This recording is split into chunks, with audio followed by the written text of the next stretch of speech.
മള്ളിയൂർ മഹാഗണപതി ക്ഷേത്രത്തിൽ മള്ളിയൂർ ജയന്തി ആഘോഷങ്ങളുടെ ഭാഗമായി നടക്കുന്ന ഭാഗവതാമൃത സത്രത്തിൽ ഗജേന്ദ്ര മോക്ഷം മുതൽ ശ്രീരാമ അവതാരം വരെയുള്ള പാരായണ പുണ്യമാണ് തിങ്കളാഴ്ച പെയ്തിറങ്ങിയത്. വെൺമണി കൃഷ്ണൻ നമ്പൂതിരി, തോട്ടം ശ്യാം നമ്പൂതിരി, സ്വാമി മുക്താനന്ദയതി, കുറുവല്ലൂർ ഹരി നമ്പൂതിരി, കല്ലാനിക്കാട് ചന്ദ്രശേഖരൻ നമ്പൂതിരി എന്നിവരാണ് പ്രഭാഷണങ്ങൾ നടത്തിയത്. തൃപ്പൂണിത്തുറ ചക്കംകുളങ്ങര ഭജനസമിതിയുടെ സമ്പ്രദായ ഭജനയും ഭക്തർക്ക് ഏറെ അനുഭവവേദ്യമായി പെയ്ത് ഇറങ്ങി. ചൊവ്വാഴ്ച പരശുരാമ അവതാരം മുതൽ വൃന്ദാവന ലീലകൾ വരെയുള്ള ഭാഗമാണ് പാരായണം ചെയ്യുന്നത്.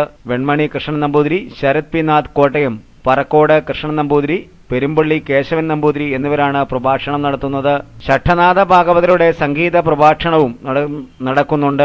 രാത്രി 7-ന് മാതങ്കി സത്യമൂർത്തി അവതരിപ്പിക്കുന്ന സംഗീത സദസ്സ് കലാസ്വാദകർക്ക് ഏറെ വേറിട്ട വിഭവമായി പെയ്തിറങ്ങും.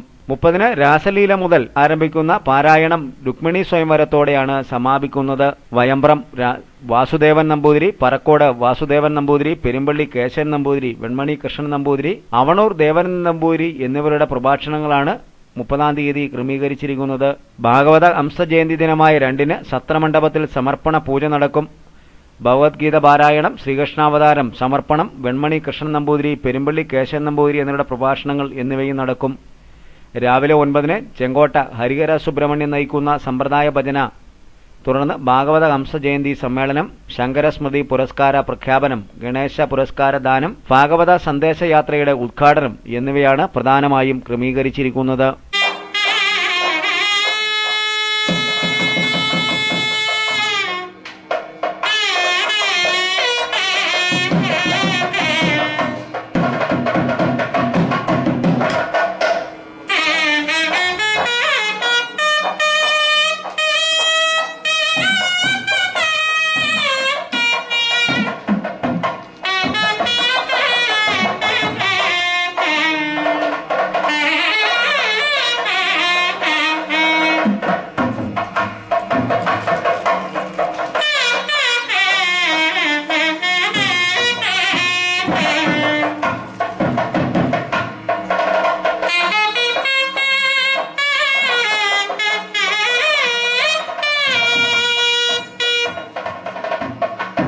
എന്തെങ്കിലും ഒരു സാധനം പോകണം നമ്മൾ കാണുന്നുണ്ടോ? മരണം കണ്ടുണ്ടോ? മരിക്കുമ്പോ ചില പടത്തിലൊക്കെ കാണും, ചില സാധനം ഇങ്ങനെ കത്തി പോണ പോലെയൊക്കെ കാണിക്കുള്ളൂ. ശരിക്കും മരിക്കുമ്പോ എന്തെങ്കിലും ഒരു സാധനം പോകണം നമ്മൾ കാണുന്നുണ്ടോ? ഒന്നും കാണില്ല. പക്ഷെ എന്തോ ഒന്ന് പോയില്ലേ? എന്താ പോയത്? അതിടാ എന്തോ ഒന്ന് പോയി. ശിവൻ പോയി. ശിവൻ പോയപ്പോ എന്തായി? ശവായി. മരിച്ചു കിടക്കുമ്പോൾ അവർക്ക് കണ്ണില്ലേ, മൂക്കില്ലേ, നാക്കില്ലേ, ചെവിയില്ലേ, എല്ലാം അവിടെ തന്നെ ഉണ്ട്. എന്താ ഒന്നും പ്രവർത്തിക്കാത്തത്? അത് ശിവനില്ല അല്ലേ? പല അപകടത്തിലൊക്കെ പെട്ട് മരിച്ചാൽ ചിലപ്പോൾ സാധനങ്ങളൊക്കെ പോയിട്ട് വരും. സാധാരണ മരിക്കുന്ന ഒരാളുടെ ഒരു സാധനവും പോണില്ല, പക്ഷെ ഒന്നും പ്രവർത്തിക്കുന്നില്ല. പ്രവർത്തിച്ചാലും കുഴപ്പമാണ് അല്ലേ? പ്രവർത്തിച്ചാലും വലിയ അപകടമാവും. മരിച്ചു കിടക്കുന്ന ആളെ എൻ്റെ അടുത്ത് വല്ല നമ്മൾ മാലയൊക്കെ കൊണ്ടിരുമ്പോൾ അവർക്കാണ് പറഞ്ഞിട്ട് താങ്ക്സ് എങ്ങനെ പറഞ്ഞാൽ പിന്നെ ദോഷം ഉണ്ടാകുന്നുണ്ട്. അത് പറയാതിരിക്കണം എന്നുള്ളത് അത് വേറെ വിഷയം. എന്നാലും അങ്ങനെ പ്രവർത്തിക്കാതിരിക്കണം. എന്തുകൊണ്ടാണെന്ന് വെച്ചാൽ ശിവനില്ല. ശിവൻ പോയപ്പോ അതിന്റെ വള്ളി വാശി കളഞ്ഞു. പിന്നെ എന്തായി? ശവായി. അപ്പൊ ഈ പ്രകൃതി പുരുഷ വിഭാഗം വിവേചനം അറിയണമെങ്കിൽ ഇത് ശ്രദ്ധിച്ചാൽ മതി. എങ്ങനെയാ? ഏത് വസ്തുവും പ്രവർത്തിക്കണമെങ്കിൽ എത്ര നല്ലോണം പാട്ട് പാടുന്ന ആളാണെങ്കിൽ ശരി, മരിച്ചാൽ എന്താ പാട്ട് പാടാത്തെ?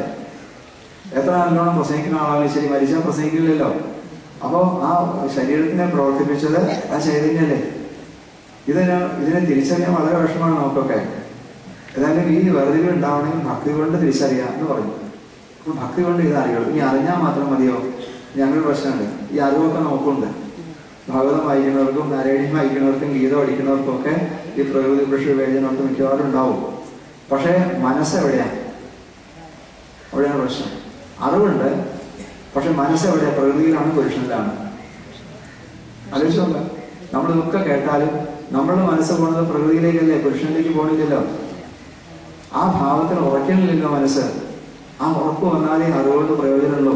അല്ലെങ്കിൽ വെറുതെ. അതാണ് ലഘുതരുടെ പറഞ്ഞത്, ഇത് വിദിത വിഭാഗോ മുച്ചദേശോ പ്രകൃത്യ കപില ധനുലിത്വം ദേവഭൂത്യൈ ജഗാതി. ഇത് വിദിത വിഭാഗോ. ഇത് അറിഞ്ഞാൽ മാത്രം പോരാ. അറിവ്